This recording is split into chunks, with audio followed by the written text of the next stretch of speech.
Hey everybody, welcome to the Mark Parham podcast. You can follow me on Spotify by just typing in Mark Parham podcast, and I should pop up. So, I've been looking at Canada and the politics in Canada, and like I said, I'm no expert. I'm not claiming I know everything about, everything in Canada, but I'm looking at this thing with Mark Carney and, versus the Conservatives and, just this whole back and forth. And I think something nobody's really thinking about, well, some people are. I think that, what's her name? Danielle Smith, she's the premier of Alberta. I think that she would make a very good prime minister.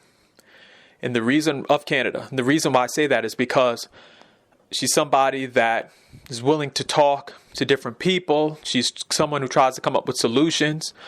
And I think that she would just be amazing.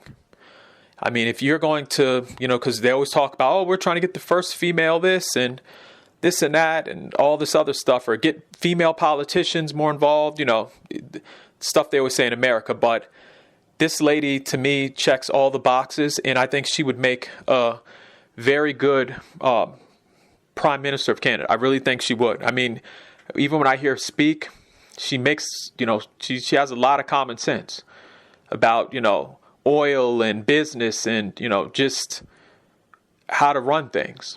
And so many times, I mean, I'm looking at this, Mark Carney and people like Justin Trudeau. These people are going to have Canada in such bad shape.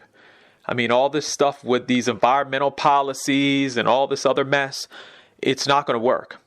And these are policies that do not create jobs. It's this stuff basically they're getting from the World Economic Forum, where they always say, we want cities and we want the population to be this and this and that. And it's just like Canada is sitting on a lot of oil.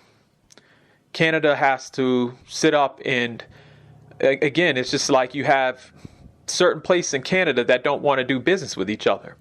And that's ridiculous, especially when you guys are sitting on so many resources. And so this lady gets it. Like, this lady's one of these folks where it's just like, no, we need to support folks that work in, oil and gas and those industries.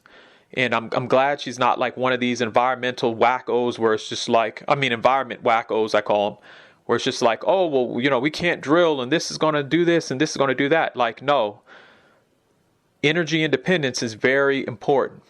It's a national security issue, because when you have energy independence, you don't have to always rely on other people. And she's somebody that gets it. And I respect that. She even came down to talk to Trump. She came down to talk to a lot of American politicians, about the tariffs and about, the economy and different things like that. I mean, this whole, almost these World Economic Forum ideas that a lot of these liberals in Canada want to put in place, it's going to hurt the economy. It's going to hurt the economy up there.